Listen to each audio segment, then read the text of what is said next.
So I'm going to do what I always do with a band. I'm going to talk about my personal experience with them. This is not going to be one of your typical fluffy YouTube Smiths videos where you have flashy edits and people are just reciting information they read on Wikipedia. You know the boring information that we all know. Strange Ways, Here We Come was the um, Strange Ways was their last album in 1987. The band was already split up by that time because of internal tensions in the band. No, you're not going to see that bullshit. We all know this. I've noticed this is primarily what's on YouTube. People like to go to YouTube, they like to watch people talk about bands and music that they love, and then they watch the video to make sure that they mentioned all the important bits. And then if you leave something out, people will talk about it and mention it. And it's really boring and stupid, in my opinion. I personally would love to see people's personal experience with the band. If you're a fan of the Smiths, you already know the albums, you know the backstories, you know all that shit. Why would you bring it up again? And then why would you test the content creator as they spoke about the band? Why would you test their knowledge on the band? They already know the band. That's why hopefully that's why they're doing a video. That's why I'm doing a Smiths video. I know all the shit. I know all the Wikipedia information. I already know that. So those of you who want to comment on every little minute, completely pointless detail, I will remove your comment and I will block you from commenting further. It's just what I do. It is my number one pet peeve doing this channel, people pointing out details that I fail to leave out. I think people on the internet just want to know more than you.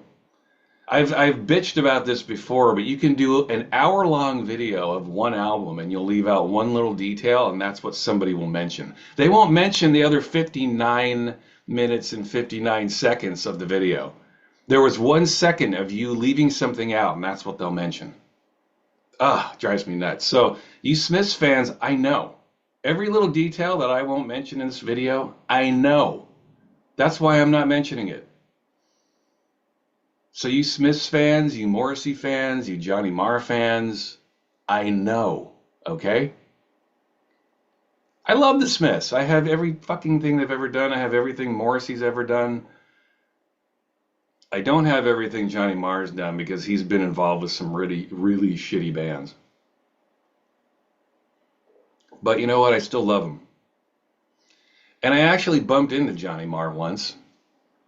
I've already told this story in another video, but I met him in a grocery store here in my neck of the woods in the Pacific Northwest. He used to live here in my town. I don't know that he lives here anymore, but I bumped into him at a grocery store. He was about 5 feet tall. He was like a little hobbit. He bumped into my knee. He was that small. I couldn't believe how tiny this guy was. I'm 6'3", so most people are smaller than me, but he was really small. I couldn't believe it. Anyway, getting back to the Smiths. My experience with the Smiths I was thinking about this prior to turning the camera on here. My very first experience I can remember with the Smiths was seeing the video to There Is a Light That Never Goes Out. It's a pretty interesting way to start your love of a band. And that was in 1986. So, I was only like 12 in 1980, 12 or 13 in 1986. So I hadn't heard the stuff prior to that. My intro to the Smiths was The Queen Is Dead. That was the first album I ever bought from them, listened to them. And to this day, it's still my favorite album from the Smiths. But that was my start.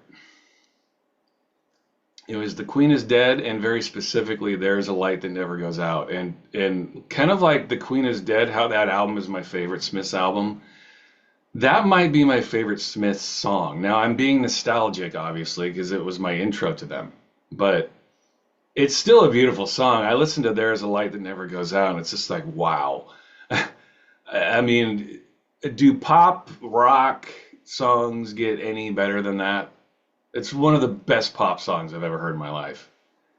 This the melody, the production, the vocals, the lyrics, it's just all comes together.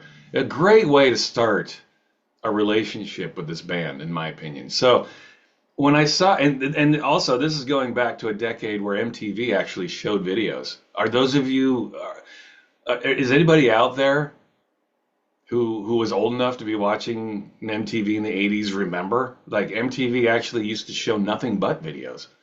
That's all they did. So that, oddly enough, that was my intro to the Smiths. It was MTV through MTV's help. Anyway, I remember at that time, God, in 86, 87, I had a paper route and I made a couple $100s a month, and pretty much all of my money, and $200 a month to a 12-year-old kid in the mid 80s, that was all the money in the world. I mean, we're talking, you could go and buy a used album in perfect condition for like $3.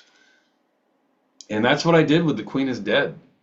I'm pretty sure I went and bought a used copy of it at that time. It was perfect condition. I think I paid $3 for it. I still have it. And no, I'm not showing records today. I'm just not doing it. Already ripped all my Smith stuff, and I was not going to dig it out of my archives. So you know what the albums look like. So loved The Queen is Dead. I soaked it in.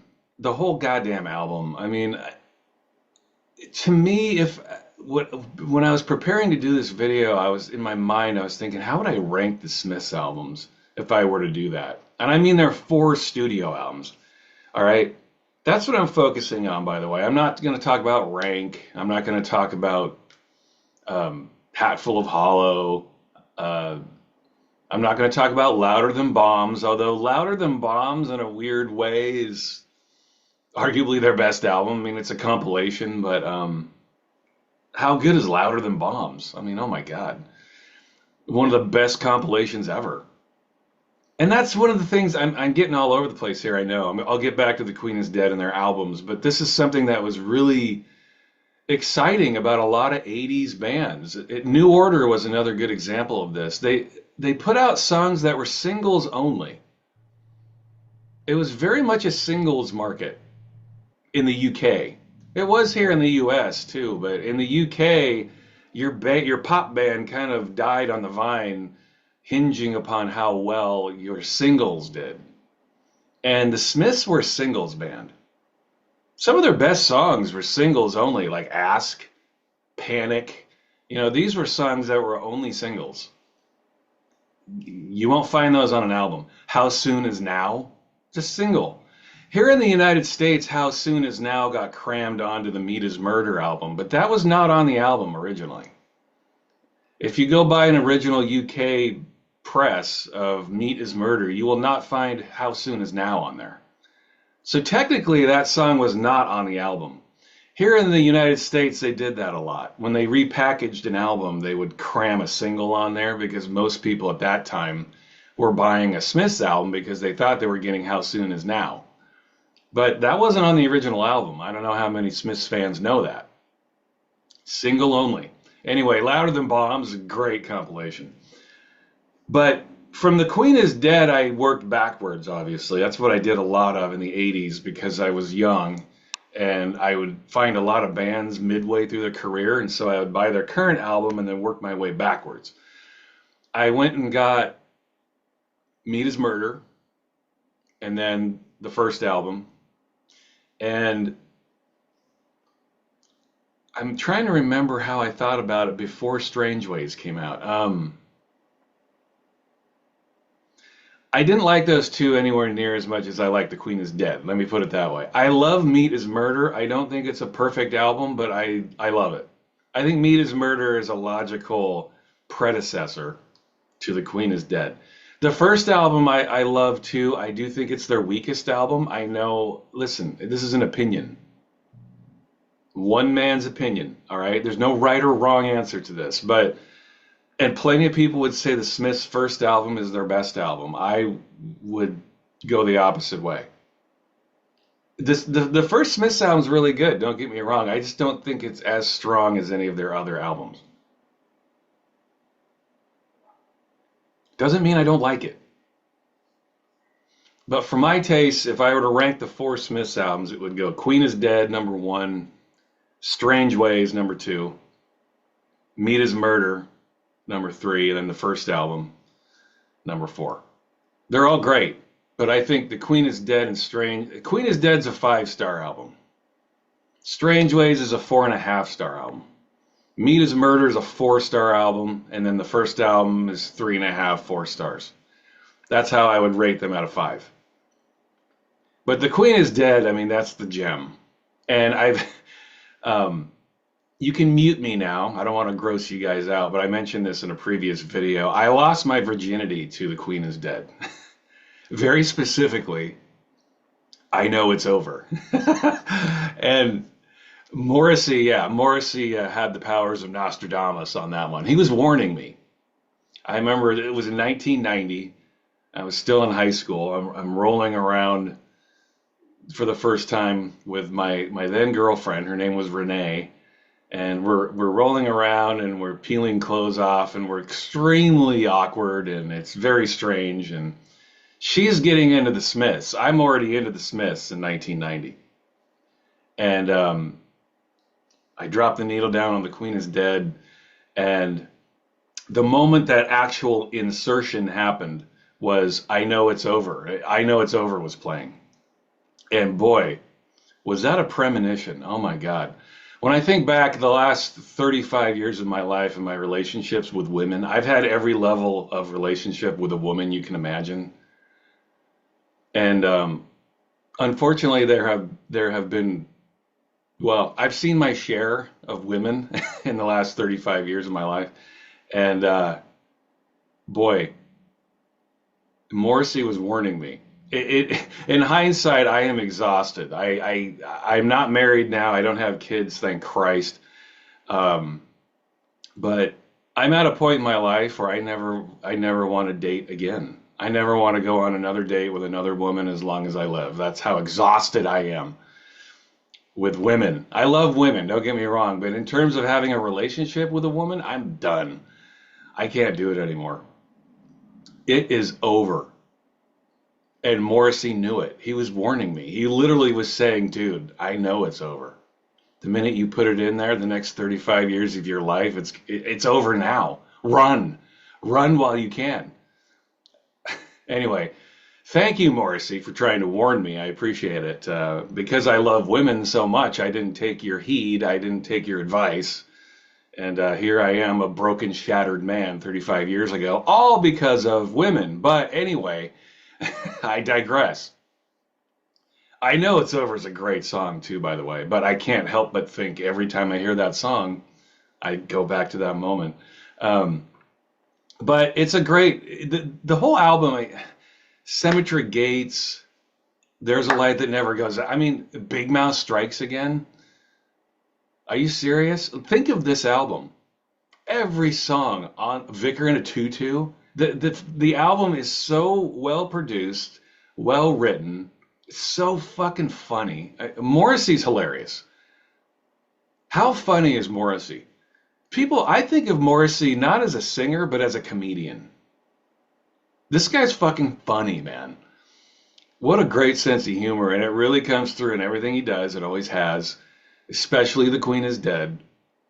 Another side note, I've seen Morrissey live twice. I saw him, the first time I saw him, I didn't see the Smiths because, they had already broken up before I had a clue who they were, you know. But I saw Morrissey the first time on Your Arsenal, the Your Arsenal tour. He came out and he played for like 40 minutes. I remember the crowd was pissed. He basically came out and did most of the songs from Your Arsenal, and then he did a couple of hits like Every Day Is Like Sunday and a couple of others, and then he just left. It was the shortest show I've ever seen in my life, but he owned it. And I remember, I'll never forget this. This was in 1992 in Portland, Oregon. He played at the Arlene Schnitzer Hall.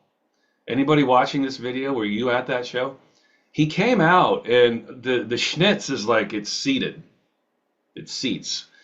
He came out, and he started playing, and he stopped playing midway through the first song. He just stopped. He he started berating the crowd, like, why are you guys just sitting there? Stand up, dance, like, what the fuck? And so everyone did. Everyone stood up, and people kind of got up against the stage. And it's one of the things I really appreciate about Morrissey. He stopped the music. He just was like, what the fuck? What are you guys doing? Hey, stand up and dance. Pull the seats out from their screws. Do something. You're just sitting there like you're dead. He said some funny stuff. I don't remember what it was, but he just wouldn't play. He refused to play until everyone stood up and started getting rowdy. And I appreciate Morrissey for that. But he only played for 40 minutes, maybe. It was the shortest show I've ever seen in my life. Anyway, I saw him on the Your Arsenal tour, and I want to say I saw him. Oh my God, what was it? I saw him another time in the early 2000s. I don't remember which album it was. Yeah, I don't know. I want to say The Boxer, but no, I don't think it was that. Anyway, I've seen the guy twice. He crushed it both times. It was basically the second time I saw him, it was more of a greatest hits set. The dude's got a lot of hits. Anyway, Queen is Dead is my favorite. Strange Ways is a beautiful album. I know they weren't really a band when that album came out. They had already kind of dissolved, and but Strange Ways is a dangerously perfect album too. Tracks like Death of a Disco Dancer and Stop Me If You've Heard This One Before, and I could go on. I think it's very close to being just as good as The Queen is Dead. I think the Smiths, they broke up right when they were on top of their game. Their latter two albums, they were just on top of their game. A band that was mastering what they did. The tunes were great. Marr's guitar playing was perfect. Morrissey's lyric writing was the best it's ever been. So good. I know a lot of people will say Meat is Murder is their favorite Smiths album. That's fine. That's totally legitimate. Again, How Soon Is Now is not on that album. They crammed it on there for certain regions of the world, but that was a single only. How Soon Is Now is one of those songs that I'm sick of. I'm sorry, I'm just sick of it. I actually like Meat is Murder without it. I think the album works better without that song. Most Americans can't listen to that album without listening to How Soon Is Now, but I like it without it. How Soon Is Now has become Muzak, at least here in the United States. I can't imagine how bad it is in the UK. But seriously, you walk into a grocery store and you'll hear How Soon Is Now. You'll walk into an elevator, you'll hear How Soon Is Now. You walk in anywhere and How Soon Is Now is playing. They'll play it next to Tony Bennett and Frank Sinatra. It's kind of cool in a funny way. That's kind of the ultimate punk rock statement of the Smiths. Like their songs are Muzak now. To me, it lessens the impact of the music. How Soon Is Now is hard for me to listen to now because it's just accepted by everyone. It's kind of boring to me. I know it's a great song, but it's just kind of become this thing that I don't approve of. So it's tough for me to listen to that track. When I assign and assort my playlist for Meat is Murder, I leave How Soon Is Now off. I'm done. It's enough already. It's like Smells Like Teen Spirit by Nirvana. How many times can we hear this song in our lives? It's enough already. But Meat is Murder is a great album. Great cover. Again, their covers are amazing. Their singles, I'm going to go back to their singles. One of the best singles bands of all time. The Smiths. You're not a Smiths fan unless you have some 12 inches from them. Because their B-sides were also excellent. If you want a compilation that puts all this shit together better than any other, Louder Than Bombs. I think a lot of people would say Louder Than Bombs is their favorite Smiths album. That's legit. It's not a studio album, but man, a double album filled with hits, but top to bottom. Amazing. Great album. Definitely one of my favorite Smiths albums for sure. But I'm talking about their 4 studio albums. I'm not trailing off. even though I just did kind of trail off. But that's basically my Smiths video. I love The Queen is Dead. It all centers around that album. That's the hit for me. That's my go-to. That's the album that they did where every song is a winner. I feel like the two albums before had one or two songs that were dabbling with filler. I know plenty of you are going to disagree with that, and that's fine. These are my opinions. My channel, my opinions. The first two albums did have a couple of songs that were dabbling in filler. Not The Queen is Dead. I mean, I think arguably any song on that album could have been a single. That's how good this album is. I mean, think about it. The Queen is Dead, the title track, that was never a single. How amazing is that song? Vicar in a Tutu, that was not a single. I mean, same with Strange Ways. Any song on that album could have been a single. I mean, they were just hits. I love the albums too, like the brevity of the albums. You know, like each album is like 10 tracks, over and done within 40 or 45 minutes. In fact, I think Strange Ways is under 40 minutes. It's like 35 minutes. Super brief, 10 tracks, but it's just like boom, boom, boom, boom, boom, like rapid fire hits, one after another. By the end of the album, you can barely breathe. You're like, oh my God, what a great album. So when I think of some of the greatest pop and rock music that I've ever heard, I think of the Smiths. I think most of us do. As I get older, again, this is just a personal preference, but as I get older, I find myself listening to the Smiths a little less. I feel like the Smiths are a great band for younger people. Like when I was in high school, people loved the Smiths. And as you get into young adulthood, like the Smiths are a great soundtrack to that. As I get older, I find myself listening to the Smiths a little less. I think it's music, it's angry music. It's Morrissey. His music's angry.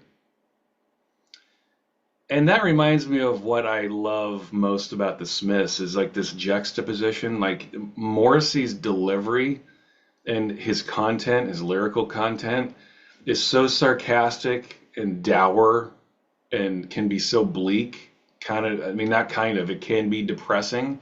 It's the music of someone who is depressed, or I shouldn't say music, it's the lyrics and the voice of someone who struggles with depression, obviously.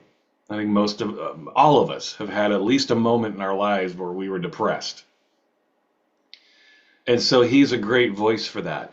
But the juxtaposition to that that's so beautiful is the jangly, uplifting tunes of Johnny Marr. I think to this day, that's what I love about the Smiths. It's this really dour, sad lyrics being balanced by this really happy, jangly pop music. This guy, Johnny Marr, who could write a tune in his sleep, who could play his guitar better than anybody. It's this push and pull. It's this love and hate. That's what made the Smiths work, I think. Like in later years when they were all in court and they were fighting and hating on each other, I think that's exactly what made the Smiths so great, was this internal push and pull. The sadness and the happiness. It was like clashing all the time. I think some of the best albums ever made are because of that tension. And the Smiths are arguably the greatest example of that. Johnny Marr's happiness mixed with Morrissey's complete disdain and hatred for the world and for people. That's why I love Morrissey. Is you can tell he just hates people. And we've all been there, right? We've all been there. So the Smiths are just a wonderfully strange little band. I don't think I've ever heard a band that is so happy and so sad all at once. It's an interesting combination. But The Queen is Dead will always be my favorite. I can't imagine anything overtaking that album in terms of the Smiths catalog. Maybe Strange Ways. There are some days where I feel like Strange Ways gets close.